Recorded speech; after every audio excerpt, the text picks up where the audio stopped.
ಹಂಸಲೇಖ ಅವರ ನಿರ್ದೇಶನದ ಮೊದಲ ಚಲನಚಿತ್ರ ಓಕೆ ಅಣ್ಣಿಗೇರಿಯಲ್ಲಿ ಚಿತ್ರೀಕರಣ. ಮನುಜ ಕುಲಂ ತಾನೊಂದೇ ಬಲಂ ಎಂದು ಹೇಳಿದ ಆದಿಕವಿ ಪಂಪ ಜನಿಸಿದ ಧಾರವಾಡ ಜಿಲ್ಲೆಯ ಅಣ್ಣಿಗೇರಿ ನೆಲದಲ್ಲಿ ಚಿತ್ರ ಮಾಡಬೇಕಿತ್ತು. ಉತ್ತರ ಕರ್ನಾಟಕದ ಪ್ರಸಿದ್ಧ ಸ್ಥಳಗಳು ಹಾಗೂ ಈ ಭಾಗದ ಕಲಾವಿದರಿಂದಲೇ ಓಕೆ ಚಲನ ಚಿತ್ರೀಕರಣ ಮಾಡಬೇಕು ಎಂದು ಹೆಚ್ಚಿನ ಆಸಕ್ತಿಯನ್ನ ವಹಿಸಿ ಚಿತ್ರ ನಿರ್ಮಾಣ ಮಾಡಲಾಗಿದ್ದು, ತಾವು ಪ್ರೋತ್ಸಾಹ ನೀಡಬೇಕು ಎಂದು ಕನ್ನಡ ಸಾರಸ್ವತ ಲೋಕದ ಸಂಗೀತ ದಿಗ್ಗಜ ಹಂಸಲೇಖ ಅವರು ಹೇಳಿದರು. ಅವರು ಪಟ್ಟಣದಲ್ಲಿ ದೇಸಾಯಿ ಅವರ ವಾಡೆಯಲ್ಲಿ ಹಂಸಲೇಖ ಅವರೇ ನಿರ್ದೇಶನ ಮಾಡಿದ ಓಕೆ ಚಲನಚಿತ್ರದ ಚಿತ್ರೀಕರಣದ ಸಂದರ್ಭದಲ್ಲಿ ಆದಿಕವಿ ಪಂಪ ಜನಿಸಿದ ವಾಡೆಯಲ್ಲಿ ಪತ್ರಿಕಾಗೋಷ್ಠಿಯನ್ನ ಕರೆದು ಅವರು ಮಾತನಾಡಿದರು. ಚಿತ್ರದ ನಟ ಕಿಶೋರ್, ನಟಿ ರಕ್ಷಿತಾ ಶೆಟ್ಟಿ, ಓಕೆ ಹಂಸಲೇಖ ಅವರ ಪುತ್ರಿ ಪಾತ್ರಧಾರಿಗಳು ಮಾತನಾಡಿದರು. ಇನ್ನು ಓಕೆ ಚಲನಚಿತ್ರದಲ್ಲಿ ಮಾಲಾಶ್ರೀ, ರವಿಚಂದ್ರನ್ ಇನ್ನಿತರ ಕಲಾವಿದರು ನಟಿಸುತ್ತಿದ್ದಾರೆ. ಹಂಸಲೇಖ ಮೂವೀಸ್ ಮತ್ತು ಆಕಾಂಕ್ಷ ಪ್ರೊಡಕ್ಷನ್ ಸಂಸ್ಥೆಗಳ ಜಂಟಿ ನಿರ್ಮಾಣ. ಸಿನಿಮಾದ ಹೆಸರು ಓಕೆ.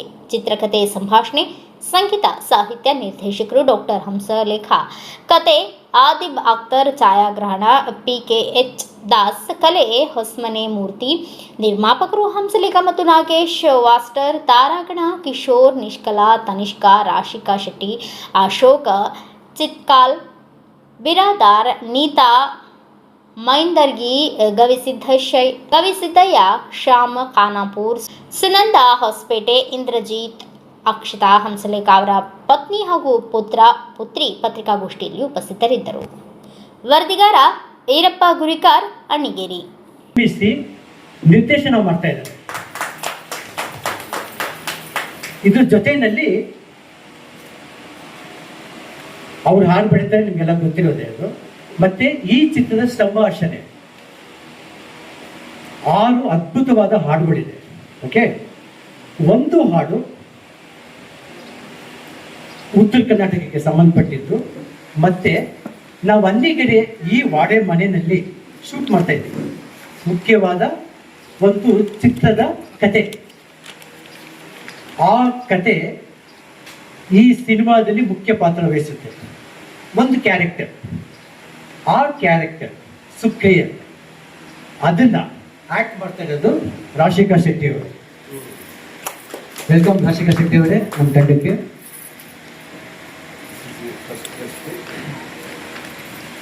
ಆಮೇಲೆ ನಾವು 50% ಅರ್ಧ ಭಾಗ ಸಿನಿಮಾ ಮುಗಿಸಿದ್ದೀವಿ.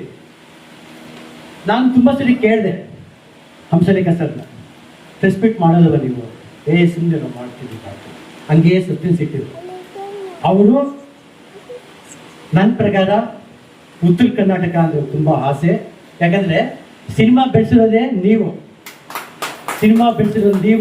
ಮೊದಲಿಂದನೂ ಸಿನಿಮಾ ಇಂಡಸ್ಟ್ರಿನಲ್ಲಿ ಹಾಡುಗಳು, ಕಾಮಿಡಿಗಳು ಎಲ್ಲ ಉತ್ತರ ಕರ್ನಾಟಕದ ಪಾಯಿಂಟ್ ಆಫ್ ವ್ಯೂನ ಮಾಡ್ತಾ ಇದ್ದೀವಿ. ಈ ಸ್ವಲ್ಪ ಬದಲಾವಣೆ ಆಗಿರ್ಬೋದು. ಸಿನಿಮಾ ಕಾಪಾಡಿದ್ದು ಮೊದಲಿಂದ ನನಗೆ ಗೊತ್ತಿರೋ ಪ್ರಕಾರ ಚಿತ್ರತಂಡದಲ್ಲಿ, ನಮ್ಮ ಸಿನಿಮಾ ಚಿತ್ರರಂಗದಲ್ಲಿ ಉತ್ತರ ಕರ್ನಾಟಕ ಅಂತಂದ್ರೆ ನಮಗೆ ಕಾಪಾಡೋದು ನೀವೇನೆ. ಇಲ್ಲಿ ಈ ಪಾತ್ರನ ಮುಖ್ಯವಾಗಿ ಮಾಡಿ ಮತ್ತೆ ಆ ಪಾತ್ರನ ಅವ್ರು ನಿರ್ವಹಿಸ್ತಾ ಇದ್ದಾರೆ.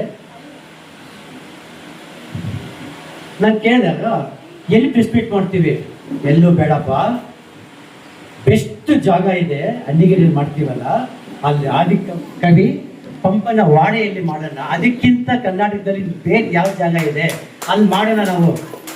ಅವ್ನು 3-4 ದಿವಸದಿಂದ ಫುಲ್ ಝೂಮಲ್ಲಿ ಇದ್ದಾರೆ. 2-3 ಸಲ ಬಂದು ಹೋಗಿದ್ದೀವಿ ಇಲ್ಲೇ ಮಾಡಬೇಕು ಅಂತ. ಅದು ಇಲ್ಲಿನ ವಿಶೇಷತೆ. ಈಗ ಉತ್ತರ ಕರ್ನಾಟಕದ ತಾರಾಗಣನ ರಂಗಭೂಮಿಯಿಂದ ಬಂದಿರೋ ತುಂಬ ಮುಖ್ಯವಾಗಿ ಇರೋ ನಟಿಯರನ್ನ ನಾವು ಆಯ್ಕೆ ಮಾಡಿದ್ದೀವಿ. ಅದರಲ್ಲಿ ನೀತಾ ಮೈಂದರ್ಗಿ ಅವ್ರು ಆಕ್ಟ್ ಮಾಡ್ತಾ ಇದ್ದಾರೆ, ಅಕ್ಷತಾ ಅವರು ಆಕ್ಟ್ ಮಾಡ್ತಾ ಇದ್ದಾರೆ, ಸುನಂದ ಹೊಸಪೇಟೆಯವರು, ಗವಿಸಿದ್ದಯ್ಯನವರು, ಇಂದ್ರಜಿತ್, ಸಂಜನಾ ಮತ್ತೆ ಶ್ಯಾಮ್ ಖಾನಾಪುರ ಇವರೆಲ್ಲ ಆಕ್ಟ್ ಮಾಡ್ತಾ ಇದ್ದಾರೆ. ಈ ಕಥೆನ ಅದೀಬ್ ಅಖ್ತರ್ ಅವರು ಬರೆದಿದ್ದಾರೆ. ಅವ್ರ ಕಥೆನ ನಾವು ಆಯ್ಕೆ ಮಾಡಿದ್ದೀವಿ. ಮತ್ತೆ ತಾಂತ್ರಿಕ ವರ್ಗಕ್ಕೆ ಬಂದರೆ PKH ದಾಸ್ ಅಂತ ಸುಮಾರು ಒಂದು 125 ಸಿನಿಮಾಗಳಿಗೆ ಅವರು ಸಿನಿಮಾಟೋಗ್ರಫಿ ಮಾಡಿದ್ದಾರೆ. 125 ಸಿನಿಮಾ, ಎಲ್ಲ ಹಿಟ್ ಸಿನಿಮಾಗಳು ಇದೆ, ದೊಡ್ಡ ಸಿನಿಮಾಗಳು ಮಾಡಿದ್ದಾರೆ. ಹಾಗೆ ಕರೆಕ್ಟ್.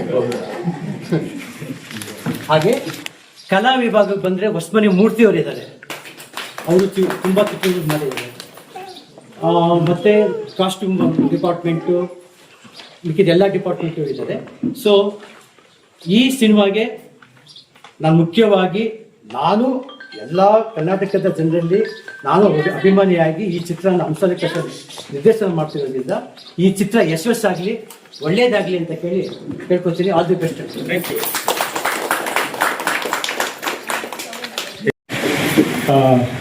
ನಾನು ಬಸವಣ್ಣನ ಸ್ಥಾವರ ಕೈಗೊಟ್ಟು ಜಂಗಮ ಕೈಗೊಳ್ಳ ಅನ್ಬೋದು. ಅಷ್ಟೆಲ್ಲ ಹೇಳೋರು ಸಹ ಇಲ್ಲಿಗೆ ಬಂದು ನಿಜವಾಗ್ಲೂ ನನಗೆ ರೋಮಾಂಚನ ಆಯಿತು.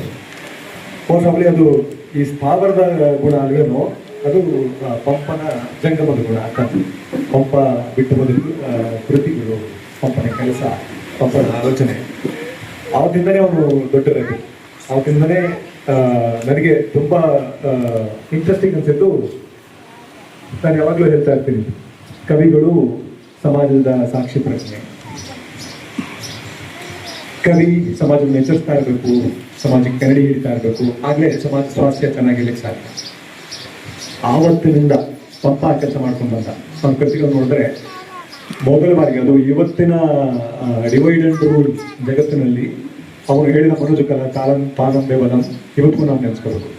ಒಂದೇನಂದ್ರೆ ಅದು ಇವತ್ತಿಗೂ ಪ್ರಸ್ತುತ ಆಗಿದೆ ಅನ್ನೋದು ಒಂದು ಪರ್ಯಂತ, ಇವತ್ತಿಗೂ ನಾವು ಬದಲಾಗಿಲ್ಲ ಅಂತ 1000 ವರ್ಷ ಬದಲಾಗದೇ ಇರುವಂಥ ಜನ ನಾವು ಅಂತ. ಆದರೂ ಸಹ ಆವತ್ತಿಂದನೂ ಆವತ್ತೇ ಅವನು ಅದನ್ನು ಹೇಳ್ದ. ಸೊ ಜನರು ಎಲ್ಲರೂ ಎಲ್ಲ ಮನುಷ್ಯರು, ಯಾವುದೇ ಜಾತಿ, ಧರ್ಮ, ದೇಶ, ಭಾಷೆ ಎಲ್ಲದನ್ನು ಮೀರಿದಂಥ ಒಂದು ಧೀಮಂತ ವ್ಯಕ್ತಿತ್ವ ಪಂಪ. ಸೊ ಅಲ್ಲಿಂದ ಆ ಕವಿಯಿಂದ ಈ ಕವಿವರೆಗೆ ನಾವು ಬಂದಿದ್ದೀವಿ. ಹಂಸಲೇಖ ಅವರ ಸಂಘವನ್ನು ಮಾಡ್ತಾರೆ, ನನಗೆ ತುಂಬ ಹೆಮ್ಮೆ ಆಗುತ್ತೆ. ಸೊ ನಾಗಲೇ ಹೇಳ್ತಾ ಇದ್ದೆ, ಕವಿ ಸಮಾಜ ಸಾಕ್ಷಿ ಪ್ರಜ್ಞೆ ಅಂತ. ಆ ಥರ ಸಾಕ್ಷಿ ಪ್ರಜ್ಞೆಯಾದಂಥ ನಮ್ಮ ಪೀಳಿಗೆಯ ಅಭಿವೃದ್ಧ ಸಾಕ್ಷಿ ಪ್ರಜ್ಞೆಯಾಗಿ ಹಂಸಲೇಖ ಅವರು ಇದ್ದಾರೆ. ಅದು ತುಂಬ ಜನಪ್ರಿಯ, ಜನಗಳ ಮಾಧ್ಯಮವಾದ ಸಿನಿಮಾದಲ್ಲಿ ಅವ್ರ ಹಾಡುಗಳು, ಕವಿತೆಗಳು. ಸೊ ಆ ಥರದ ಒಂದು ಇದು ಒಂದು ಸಾಹಿತ್ಯ ಕೃತಿ ಅಂತ ನಾವು ಅಂದ್ಕೊಂಡ್ರೆ, ಆ ಥರ ಸಾಹಿತ್ಯ ಕೃತಿಯ ಭಾಗವಾಗಿರೋದಕ್ಕೆ ನನಗೆ ತುಂಬ ಹೆಮ್ಮೆ, ತುಂಬ ಖುಷಿ ಇದೆ. ಇದು ತುಂಬ ಮುಖ್ಯವಾಗಿ ನಾನು ಹೇಳಬೇಕಾಗಿತ್ತು. ನಾನು ಅದು ಬಿಟ್ಟು ಹೇಳೋದು ಏನು ಅಂತ ಇಲ್ಲ. ತುಂಬ ಸಂತೋಷ ಇದೆ ಈ ಸಿನಿಮಾದ ಒಂದು ಭಾಗವಾಗಿರೋದು, ಇದರಲ್ಲಿ ಒಂದು ಪಾತ್ರವಾಗಿರೋದು. ಈ ಪಾತ್ರದ ಮೂಲಕ ಈ ಕಥೆ ಹೇಳೋದಕ್ಕೆ ತುಂಬ ಮುಖ್ಯವಾದ ಅದು ಇವತ್ತಿನ ಜಗತ್ತಿನಲ್ಲಿ ಇಷ್ಟು ವರ್ಷಗಳು ಕಳೆದು ಬಂದು ನಾವು ಹೆಣ್ಣನ್ನು ನಡೆಸ್ಕೊಳ್ತಾ ಇರೋ ರೀತಿಯನ್ನು ನೋಡಿದ್ರೆ, ಹೆಣ್ಣಿನ ವಿರುದ್ಧ ನಡೀತಾ ಇರೋ ಅತ್ಯಾಚಾರ, ದಮನಿಕೆಯನ್ನು ನೋಡಿದ್ರೆ, ನಾವು ಕಲಿದೇ ಇರೋ ಪಾಠಗಳನ್ನೆಲ್ಲ ಈ ಮಾಧ್ಯಮಗಳು ಕಲಿಸಬೇಕಾಗಿದೆ. ಒಂದೊಂದು ಸಿನಿಮಾ, ಒಂದೊಂದು ಹಾಡು, ಒಂದೊಂದು ಕಾವ್ಯ, ಒಂದೊಂದು ಕಥೆ, ಕಾದಂಬರಿ ಎಲ್ಲವೂ ಕಲಿಸಬೇಕಾಗಿದೆ. ಆ ಥರದ ಒಂದು ಒಳ್ಳೆಯ ಕಾರ್ಯದಲ್ಲಿ, ನನಗೆ ಮುಖ್ಯ ಅನಿಸುವಂಥ ಕಾರ್ಯದಲ್ಲಿ ಭಾಗಿಯಾಗಿತ್ತು. ನನಗೆ ತುಂಬ ಸಂತೋಷ. ನಿಮಗೆಲ್ಲರಿಗೂ ಧನ್ಯವಾದ ಹೇಳಿಕೊಂಡು ಈ ಕಾರ್ಯದಲ್ಲಿ ನೀವು ಜೊತೆಗೂಡಿದ್ದಕ್ಕೆ ಆಸ್ತಿ. ಅವರು ಇಡೀ ಉತ್ತರ ಕರ್ನಾಟಕವನ್ನ ತನ್ನ ಖಂಡದಲ್ಲಿಟ್ಟು ಮೇಲೆ ಮೆರೆಸಿದವರು. ಅದರಿಂದ ನೀವು ಯಾವಾಗಲೂ ಗಟ್ಟಿ ಇದ್ದೀರಿ. ಅದಕ್ಕೆ ನೀವು ಉತ್ತರ ಕರ್ನಾಟಕ, ಪ್ರಶ್ನೆ ಕರ್ನಾಟಕ. ನಮ್ಗೆ ಏನ್ ಕೊಟ್ಟಿಲ್ಲ, ಎಲ್ಲವನ್ನ ಕೊಟ್ಟಿದ್ದಾರೆ. ಧಾರವಾಡ, ಹುಬ್ಳಿ ಅಂದ್ರೆ ಅವರು ಹುಬ್ಳಿಯಿಂದ ಪತ್ರಿಕೆ ಬರೋದು ವಾರಕ್ಕೆ ಹೋಲಿಸಿದೆ. ಅವ್ರು ಬರೆದಿದ್ರು ಹಾಡೋದಕ್ಕೆ.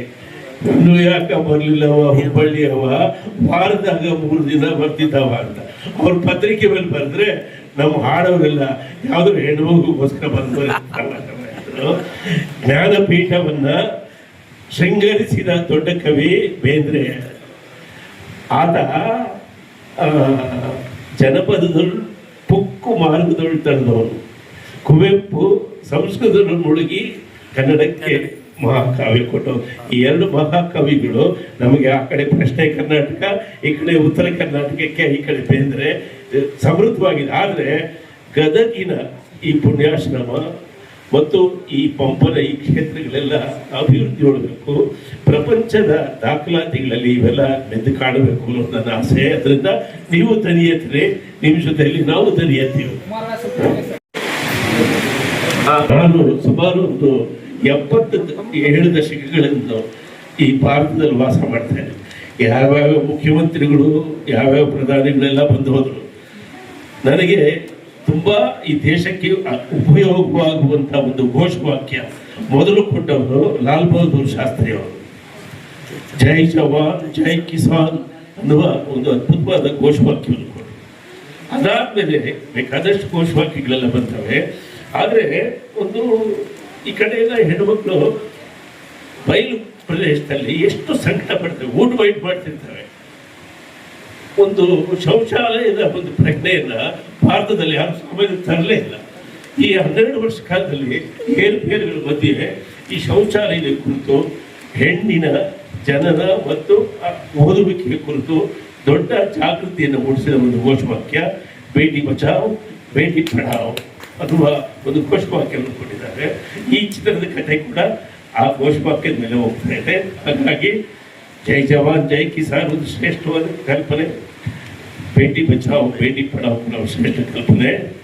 ಹೆಣ್ಣು ಮಕ್ಕಳ ಸಾಂಸ್ಕೃತಿಕವಾಗಿ ಆರ್ಥಿಕವಾಗಿ ಗಟ್ಟಿ ಆಗಲಿಲ್ಲ ಅಂದರೆ ಈ ದೇಶದಲ್ಲಿ ಪ್ರಜಾಪ್ರಭುತ್ವದ ಬುಡ ಅಲ್ಲಾಡೋಗುತ್ತೆ. ಆದ್ದರಿಂದ ಪ್ರಜಾಪ್ರಭುತ್ವದ ಅಡಿಗಲ್ಲು ಹೆಣ್ಣು ಮಕ್ಕಳ ಶಕ್ತಿ.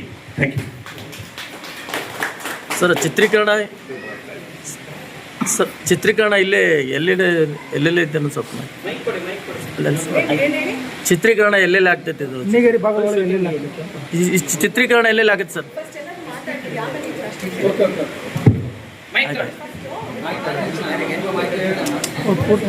ಈ ಚಿತ್ರೀಕರಣ ಎಲ್ಲೆಲ್ಲಿ ಈ ಉತ್ತರ ಕರ್ನಾಟಕದಲ್ಲಿ ಆಗುತ್ತೋ ಅಥವಾ ಆಲ್ ಓವರ್ ಕರ್ನಾಟಕ? ಈಗ ನಾವು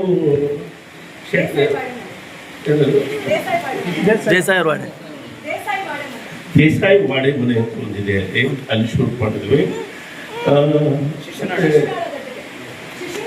ಶಿಶುನಾಳ ಶರೀಫ್ ಗದಿಗೆ ಹೋಗ್ತಾ ಇದ್ದೀವಿ, ಅಲ್ಲಿ ಶೂಟ್ ಮಾಡ್ತಾ ಇದ್ದೀವಿ. ಕನಕನ ಮಂಟಪಕ್ಕೆ ಹೋಗೋ ಯೋಚನೆ ಇದೆ, ಅದು ಆಗುತ್ತೆ ಇಲ್ಲ ಗೊತ್ತಿಲ್ಲ. ಶಿಶುನಾಳ ಶರೀಫರ ಗದಿಗೆಯಲ್ಲಿ ಶೂಟ್ ಮಾಡ್ತೀವಿ. ಮತ್ತು ಅಣ್ಣಿಕೇರಿ ಅಲ್ಲಿ ಇಟಗಿಯಲ್ಲಿ ಕೂಡ ಮಾಡಿದ್ವಿ. ಭ್ರೂಣ ಪದ್ಯ ಕುರಿತಾದ ಕಥೆ. ಹೌದಾ? ನಾನು ಒಂದು ಸಾಲು ಬರೆದಿದ್ದೀನಿ. ವಸುದೇವ ಮತ್ತು ದೇವಕಿ ಸೆರೆವಾಸದಲ್ಲಿರ್ತಾರೆ. ಕಂಸ ಅವ್ರನ್ನ ಸೆರೆಯಲ್ಲಿಟ್ಟಿರ್ತಾರೆ. ತನ್ನ ತಂಗಿಯ ಹೊಟ್ಟೆಯಲ್ಲಿ ಹುಟ್ಟುವ 8ನೇ ಮಗುವಿಂದ ನನಗೆ ಮರಣ ಇದೆ ಅಂತ ಅವರಿಗೆ ಗೊತ್ತಾಗಿ ಅವರು ಆ ಪರೀಕ್ಷೆಗೋಸ್ಕರ ಅವರನ್ನ ಹುಡಕ್ ಬಿಟ್ಟು ಹೆರಕ್ ಬಿಟ್ಟು ಆ ಮಕ್ಕಳನ್ನ ಸಾಯಿಸ್ತಾ ಇರ್ತಾರೆ. ಕಂಸ ಅಲ್ಲಿದ್ದಾನೆ ಹೇಳ್ತೀನಿ. ಸೊ ಇಂಥ ದುಃಖಕರವಾದ ಸನ್ನಿವೇಶವನ್ನು ಹೊತ್ತಂತ ಆ ಹೆಣ್ಣು ಪ್ರತಿ ಬಾರಿಯೂ ತನ್ನ ಮಗುವನ್ನ ಕಳ್ಕೊಂಡು ಇನ್ನೊಂದು ಮಗುವಿಗೆ ಸಿದ್ಧವಾಗಬೇಕಂದ್ರೆ ಆಕೆಯ ಮನಸ್ಥಿತಿ ಎಷ್ಟು ಕಷ್ಟಕರವಾಗಿರುತ್ತೆ. ನೈಸರ್ಗಿಕವಾಗಿ ಒಂದು ಹೆಣ್ಣು ತನ್ನ ಗರ್ಭವನ್ನ ಪ್ರವೇಶ ಮಾಡುವುದಕ್ಕೆ ಅನುಮತಿ ಕೊಟ್ಟರೆ ಮಾತ್ರ ಅಲ್ಲಿ ಜೀವೋತ್ಪತ್ತಿ ಆಗುತ್ತೆ. ಅಂದರೆ ಅದು ಒಂದು ಅನುಸರಿಸೋ ಕಲೆ. ದಾರ ಮತ್ತು ಸೂಜಿ ಇದ್ದಾಗ ದಾರ ಮತ್ತು ಸೂಜಿಗೆ ಒಂದು ಸಂಬಂಧ ಇದೆ ಅಲ್ವಾ? ಆ ಅನುಮತಿಸುವ ಕಲೆಗೆ ಹೆಣ್ಣು ಓಕೆ ಅಂದ್ರೇನೆ ಒಳಗಡೆ ಜೀವಸ್ಪರ್ಶ ಆಗೋದು. ಹಾಗಾಗಿ ಆ ಓಕೆ ಅನ್ನುವ ಅರ್ಥ ಕಡೆಯಲ್ಲಿ ಆಗ್ಬರುತ್ತೆ. ಸದ್ಯಕ್ಕೆ ಈಗ ಇಂಗ್ಲಿಷ್ನಲ್ಲಿ ಓಕೆ ಆಗಿದೆ ಅಷ್ಟೇ. ಸರ್ ಎಷ್ಟು ಪರ್ಸೆಂಟೇಜ್ ಚಿತ್ರೀಕರಣ? ಸರ್ ಒಂದು ಗ್ರೂಪ್